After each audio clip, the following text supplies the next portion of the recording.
संपूर्ण विश्व में भरा हुआ है, बुद्ध की देशनाओं को प्रसारित करने का जरिया बना शिल्प कला, जिसकी शुरुआत भारत में हुई स्तूप निर्माण के स्वरूप में। इसीलिए आज भी भारत के साथ संपूर्ण आशियानों में अनेक प्रकार के स्तूप मौजूद है जो स्तूप के विकास की परंपरा को दर्शाते हैं। इस शिल्प कला के विकास को गति मिली चक्रवर्ती सम्राट अशोक के काल में। बौद्ध धम्म से प्रभावित होकर तथागत बुद्ध की 84,000 देशनाओं को प्रज्वलित करने के हेतु अकेले सम्राट अशोक ने ही मौर्यकालीन भारत में 84,000 स्तूपों का निर्माण किया। सम्राट अशोक ने तथागत बुद्ध के जीवन से जुड़े तमाम जगहों की धम्म यात्रा की और उन पवित्र स्थानों को दर्शनीय और सदा के लिए यादगार बनाने के स्तूप, स्तंभकार और गुफाओं का निर्माण किया। भारतीय शिल्पकला के विकास का दौर सम्राट अशोक से शुरू हुआ और कुषाण काल में उत्तर भारत तक तेजी से फैलता गया। स्यादी घाटी की चट्टानों में सातवाहन सरतक कंटक राजाओं ने 2000 से अधिक बौद्ध गुफाओं का निर्माण किया। बौद्ध गुफा तथास्तु निर्माण के स्वरूप में अपनी शिल्पकला संपूर्ण भारत में विकसित हुई, जो आगे चलकर एशिया की अन्य देशों तक पहुंच गई। अब आते हैं अपने मुख्य विषय गजलक्ष्मी पर। गजलक्ष्मी का प्राचीन स्वरूप शिल्प मशहूर भरहुत और सांची के स्तूप पर है, जिसका निर्माण ईसा पूर्व 2री शताब्दी में हुआ है।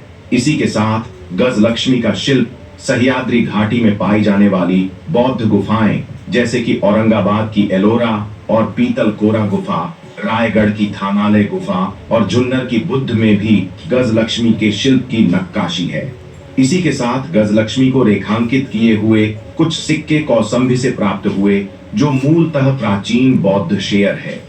इन सारी बौद्ध गुफाओं में दरअसल तथागत बुद्ध के जीवन से जुड़े शिल्प होते हैं।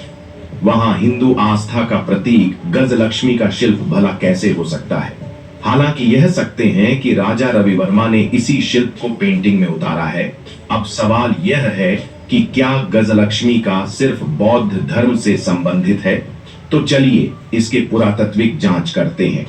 भरहुत स्तूप के एक बौद्ध स्तूप के एक स्तंभ पर बने इस शिल्पकार में आभूषण युक्त देवी विराजमान है और इसके दोनों ओर हाथी अपने सूंडों में कलश के द्वारा जल वर्षा कर रहे हैं। सांची के स्तूप पर भी बिल्कुल इसी प्रकार का शिल्पांकन है, लेकिन फर्क इतना है कि यह देवी कमल पर आसन ग्रहण किए हुए मुद्रा में है। भरहुत स्तूप के गजलक्ष्मी शिल्पांकन स्तंभ और एक शिलालेख भी लिखा हुआ है।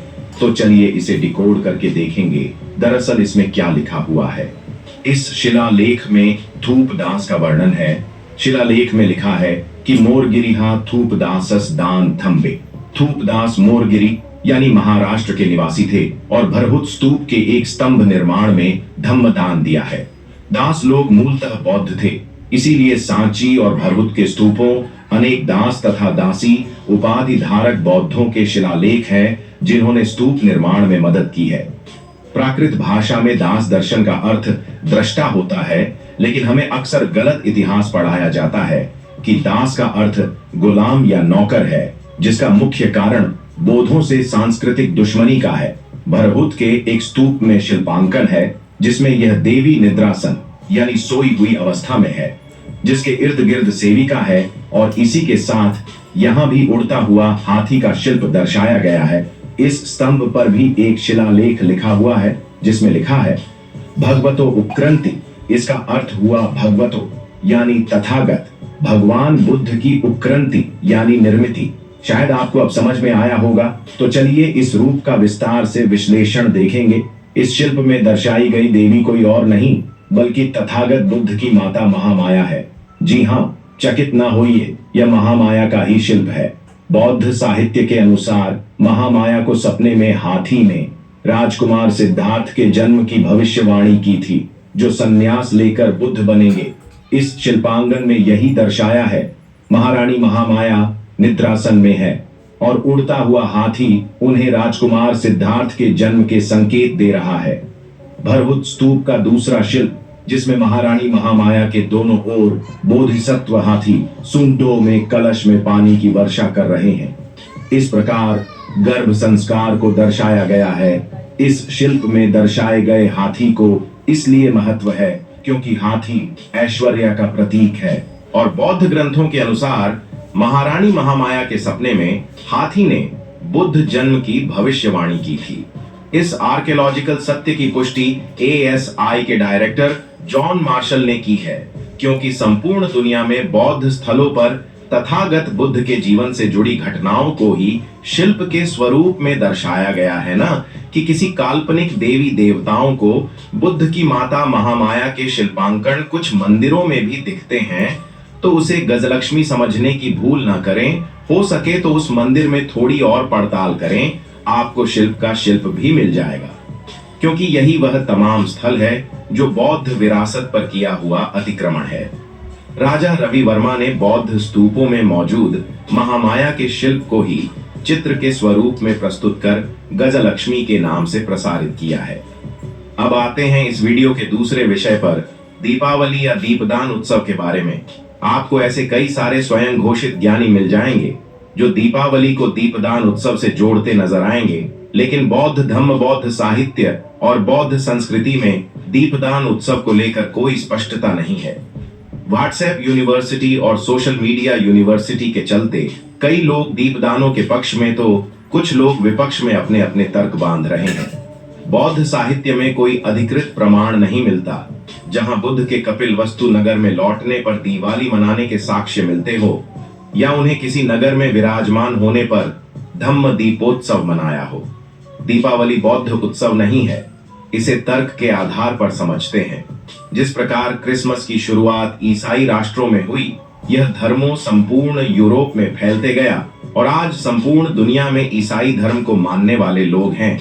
लेकिन क्रिसमस और अन्य ईसाई उत्सव आज संपूर्ण दुनिया में सारे ईसाई लोग मनाते हैं, क्योंकि यह संस्कृति धर्म प्रकार के साथ रूम से संपूर्ण दुनिया में प्रसारित हुई है।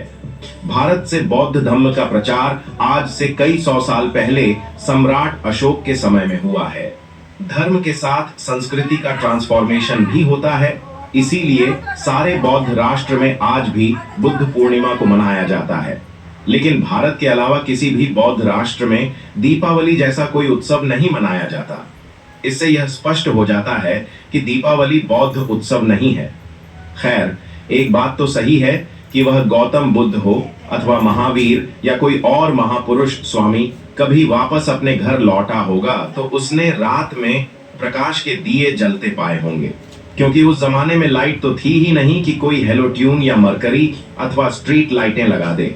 इसलिए बुद्ध अथवा कोई भी घर आए तो हर रोज अंधकार मिटाने के लिए दीप ही जलते थे।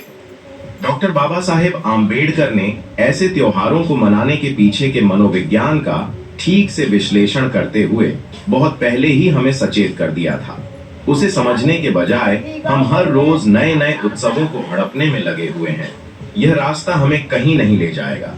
हमारी मुक्ति इन तीज त्योहारों में होती है, तो हमारे पुरखे सदियों से इन्हें पूरी आस्था से मनाते आ रहे हैं। लेकिन क्या कुछ हुआ? आप भी चाहे तो दिल दिमाग और घर की दहलीज पर हर रोज एक दिया जला दें। बुद्ध ने तो खुद को ही दीपक बन जाने को कहा है। बौद्ध देशों में बुद्ध प्रतिमाओं के समक्ष तो हर दिन लाखों दीप प्रज्वलित किए जाते हैं।